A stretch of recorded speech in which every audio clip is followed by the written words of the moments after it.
আপনাদের নির্বাচন প্রচারণা কেমন চলছে আর জনগণের মনোভাব আপনারা কেমন বুঝতে পারছেন?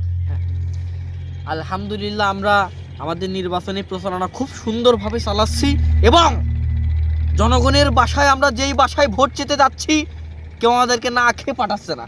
ঠিক। আমরা আশাবাদী বিপুল ভোটে হ্যাঁ, আমরা এবার জয়যুক্ত করে এলাকার মানুষের মুখী কি ফুটেছে হবে, হাসি হাসি ফুটেছে হবে। হাসি হাসি হাসি। আচ্ছা, আপনার নামে যে ধর্ষণ মামলাটা ছিল সেটা কি এখনো আছে না উঠাই নিয়েছেন? এই ভাই, ভাই সামনে নির্বাচন, ওসব কিছু করেন না ভাই। চুপ চুপ চুপ, যা কুক কুক মেনে নেন ভাই, মেনে নেন। রিল্যাক্স রিল্যাক্স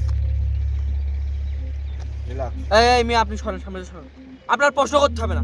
কিভাবে আপনি প্রশ্ন করতে, আপনি প্রশ্ন কোনো লাইন ছাই জানেন না? একটা ভালো মানুষ ঠিক আছে, আপনি খারাপ প্রশ্ন। বিগত দিনে আমি কি করেছি না করেছি আপনি আবার সব তুলে দেন কি করতে? একটা ইমোশনাল কাজ হয়েছে বাবা ওইটি, আপনি ওইটা আবার তুলে দেন কি করতে? হ্যাঁ, মাথাটাই গরম করে ফেললেন। এই তামুকটাই তোর এর বুঝাতেই পারলাম না, কোনে কি কোন কথা কথা হবে কিছু বুঝাতেই পারলাম না।